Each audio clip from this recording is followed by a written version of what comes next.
Olha só que legal. A nossa vida ela é dinâmica, ela é vivida. Ela não é estática. Ela não é retilínea. Ela tem altos e baixos, altos e baixos. Ela não é uma retilínea. Você vê mesmo isso com as batidas do coração. Tum-dum, tum-dum, tum-dum. Assim é a nossa vida. Então, se a pessoa tem uma vida muito certinha, essa vida é um faz de conta. É uma utopia. Não foi vivida, porque nós sabemos que tem altos e baixos. Correto? Todo mundo sabe disso. Pensando nisso, olha só que legal. No livro de Mateus 27, Marcos 15, Lucas 23 e João 19, nós vamos ali falar do famoso ladrão da cruz. Vamos entender um pouco melhor sobre isso? Vem comigo. Então, para ficar bem didático, bem fácil de compreender, aonde desde o mais letrado até o mais simples consiga entender, ok? Vou usar termos acadêmicos e também vou simplificar, para ficar didático, fácil. Expressões idiomáticas ou aquilo que nós chamamos de falas do dia a dia. Por exemplo, vou chutar o balde. Nossa, você viu? Fulano saiu daqui pegando fogo depois que a nossa reunião acabou. O que você entende? Vou chutar o balde, vou desistir. Aqui, é claro, na expressão idiomática do nosso país, o Brasil. Ele saiu daqui pegando fogo da reunião, significa que ele saiu nervoso. Então eu vou usar essas expressões idiomáticas, que é o termo acadêmico, ou seja, linguagem do dia a dia, que no termo acadêmico também pode ser implícito pressupostos ou linguagem do cotidiano, ok? Então vamos lá.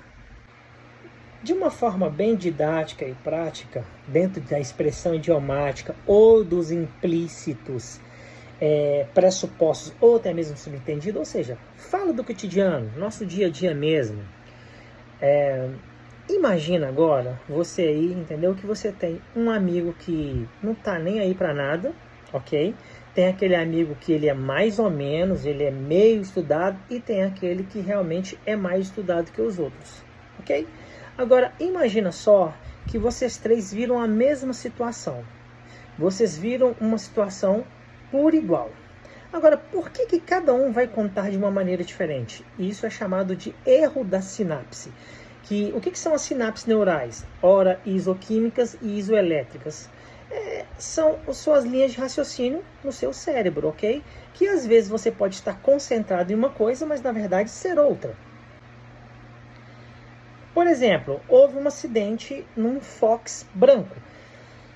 Como você sempre sonhou em comprar um Uno novo, ou até mesmo você já pensou em comprar um Cross Fox, quando você foi lá fazer o boletim de ocorrência, um dos seus amigos falou que era o Fox branco e realmente era, ok? Esse é aquele mais estudado.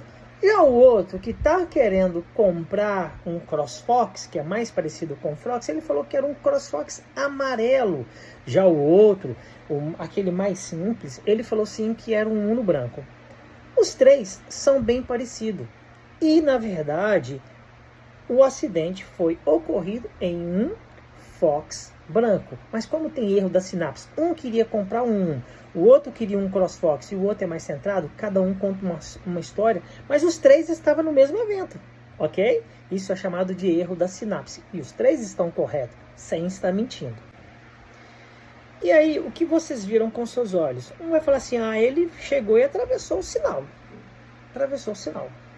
O outro, um pouco mais atento, que é aquele mediano, olha, o sinal estava saindo do laranja para o vermelho e ele atravessou. E aquele mais estudado, olha, realmente ele atravessou o sinal praticamente no vermelho, porque quando o sinal estava no laranja, ele estava a mais ou menos uns 3, 4 metros de distância e ele acelerou, o sinal ficou vermelho, ele atravessou e aí ocorreu o acidente, ok? Esse seria aquele que é um pouco mais informado, que presta mais atenção. Então veja que tem as três opiniões do mesmo acidente. Significa que algum deles estão inventando? Não, não significa. Aí teríamos que entrar, é claro, dentro daqui de uma terapia que nós chamamos de reprocessamento generativo, que não é o caso agora. Mas deu para você entender aí o que eu quero dizer, certo? Então, sem precisar que no processamento, ou melhor, no reprocessamento generativo, que é a TRG, Terapia de Reprocessamento Generativo, você aprende que ninguém mente, você apenas cria uma situação imaginária. Por exemplo, no caso do primeiro, ele imaginou que é um Uno. No caso do segundo, imaginou que é um CrossFox. No caso do terceiro, imaginou-se que realmente é um Fox, porque ele presta mais atenção. Veja, nenhum deles está mentindo, os três estavam no acidente, só que essas falhas de sinapse, que é normal do dia a dia, ok?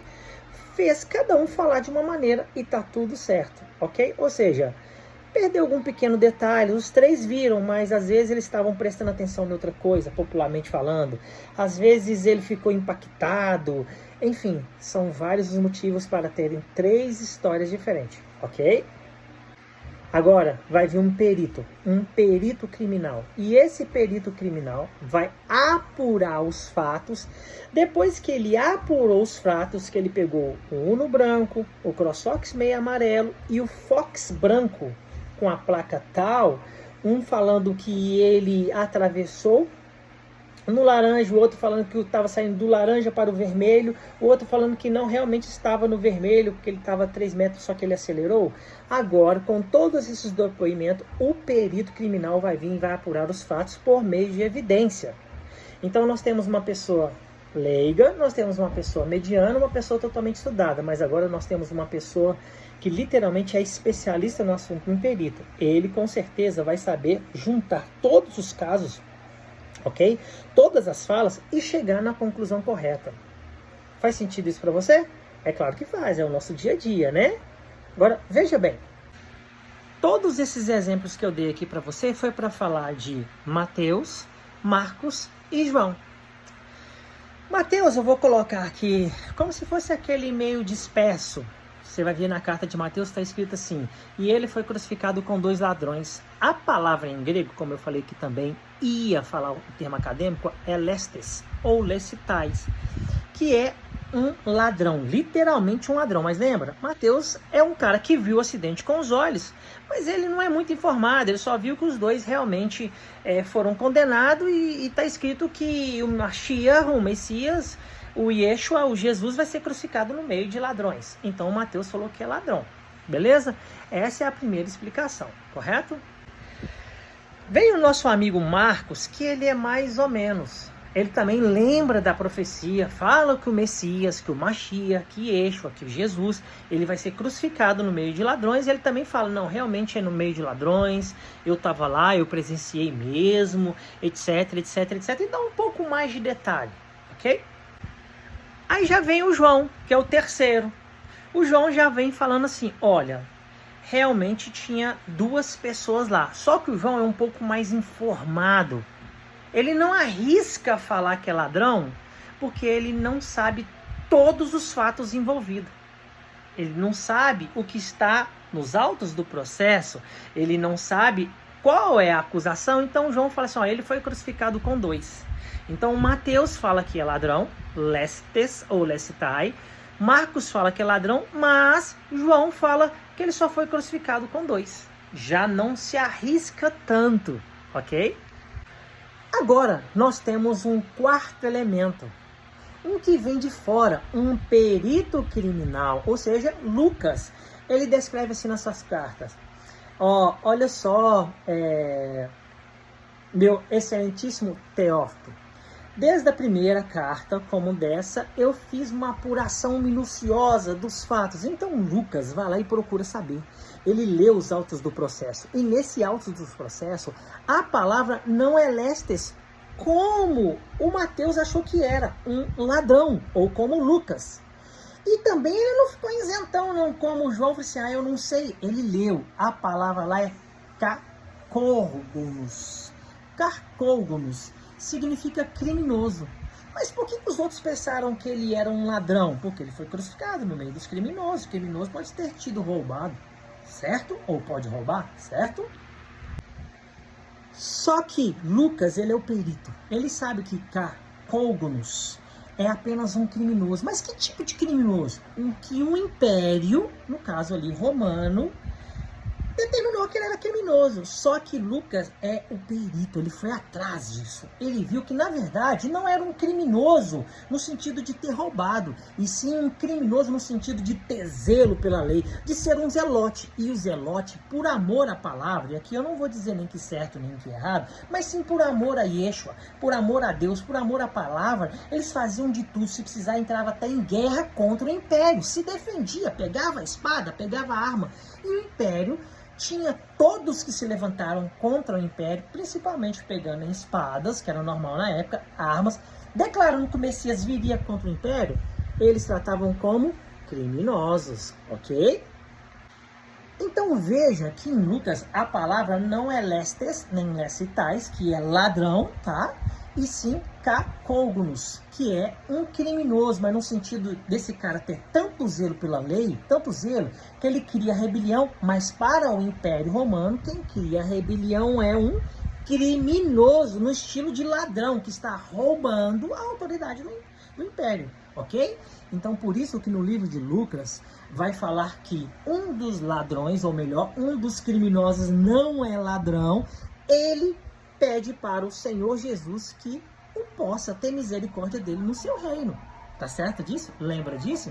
Então agora está explicado. Presta bem atenção. Por que eu falei isso tudo? Porque a Torá, muitas das vezes, ela deixa entender que as leis do Senhor, certas situações, eu não vou entrar em pormenores aqui, é o que? Perpétuo. O que é perpétuo? O que pressupõe? Se eu viro para você e falo assim, isso daí é perpétuo. O que isso pressupõe? Que isso é para sempre.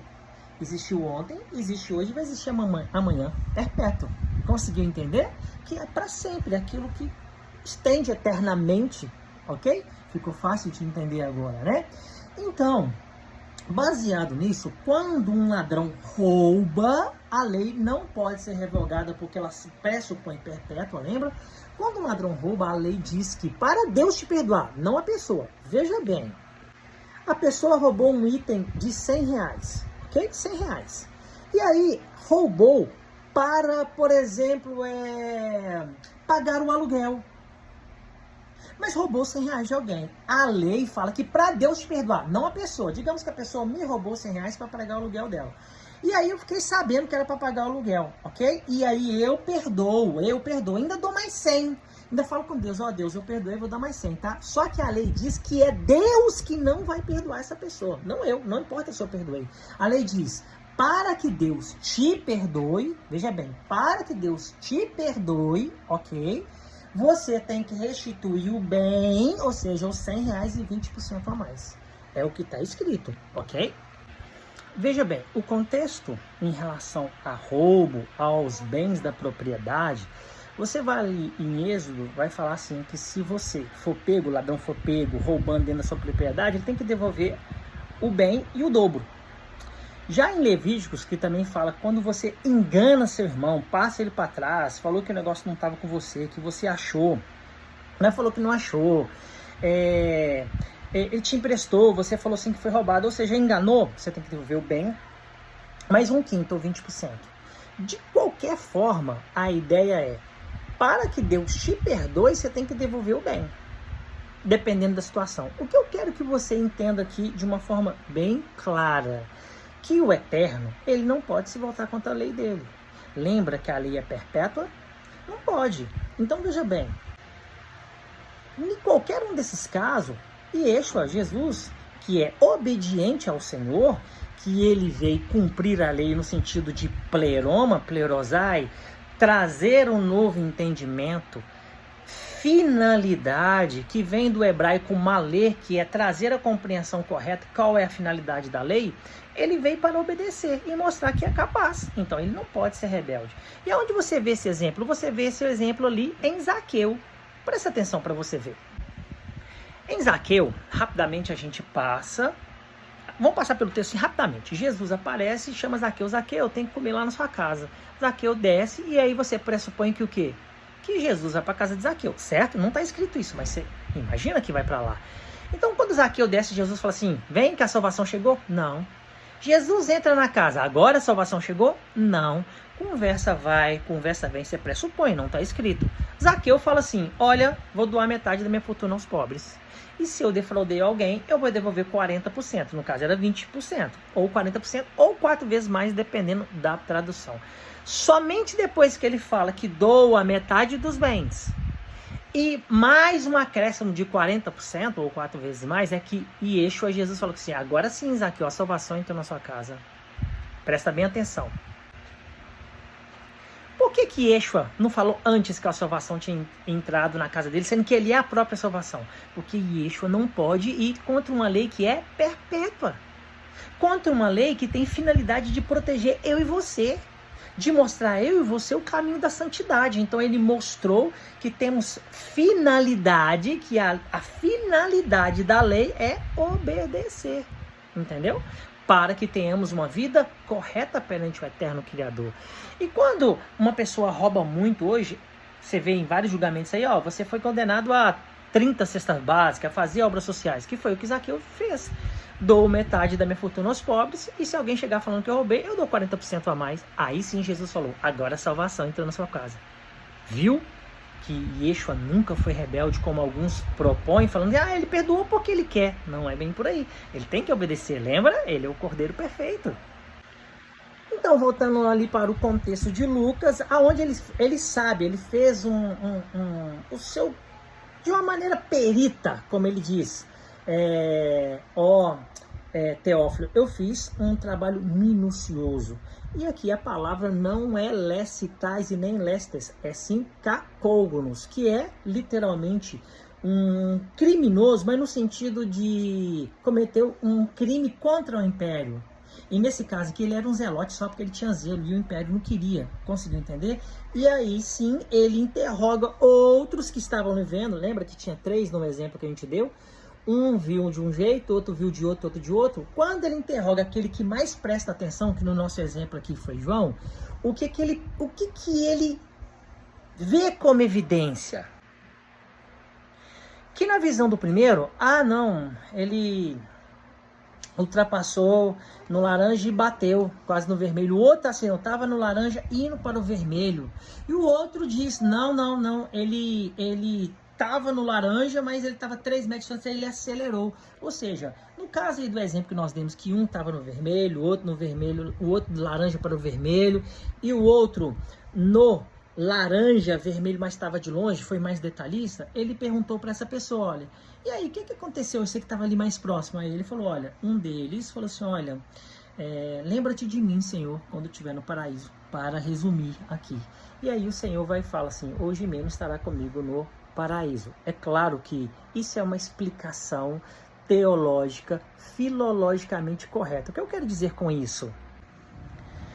Eu quero dizer com isso que Yeshua, ele cumpriu toda a lei no sentido de finalidade, malê, trazer o entendimento correto, plerosai, a finalidade da lei, mostrar qual é a finalidade. E isso não invalida a interpretação dali também ser um grego kine ou koinos, que é a palavra semeron, que hoje te digo, estarás comigo no paraíso, aludindo que um dia ele vai estar lá, que é um dia de julgamento, etc. Não invalida. Veja que essa interpretação 100% correta que eu te mostrei aqui, respeitando texto, contexto e intertexto, respeitando aquilo que está explícito escrito e aquilo que está implícito dentro de um pressuposto e de um subentendido. Ou seja, que você consegue entender de forma clara quando você sabe todos os fatos envolvidos. Então, quando alguém virar para você e falar que a Bíblia tem contradições como essa, Mateus, Marcos, João e Lucas, mas por que aqui o ladrão é perdoado e aqui não é? Você explica que é um erro da sinapse na perspectiva do observador, que é no caso o Mateus, que é no caso o Marcos, que é no caso o João, e é no caso o de fora, que seria como se fosse um perito. Você explicando dessa maneira fica muito simples, até o nível mais alto acadêmico vai entender, porque aqui nós demos a referência de Mateus, nós falamos o que está escrito no original, ok? E nós falamos como que se entendia na época ali vou colocar assim, hebraico mishnaico, ou seja, como eles interpretavam daquela maneira, sem contradições. Se gostou, então compartilha aí com o seu amigo e que o Eterno abençoe você. É fácil de entender, não é? Fala sério. Tem um grupo chamado anti-messias. Então os antimessiânicos, ou os anticristo, ou os ateus, ou os agnósticos, que afirmarem que a Bíblia tem contradições, você fale para ela que uma vida vivida de altos e baixos, não escrita de uma maneira perfeita, ok? Ela vai ter erros da sinapse. E é porque a Bíblia tem esses erros, é que ela foi vivida e não criada e inventada. E aí você dê esse exemplo de Lucas, como eu falei para você, do erro da sinapse, do nível acadêmico até um nível simples. É fácil de entender, não é? A palavra de Deus é maravilhosa. Continue estudando e é dessa maneira. Ela é profunda e simples do mesmo jeito. Aquele abraço, que o Eterno abençoe você. E se gostar, compartilhe aí com seu amigo para que ele também aprenda essa palavra maravilhosa de forma simples e de forma acadêmica. Shalom, shalom!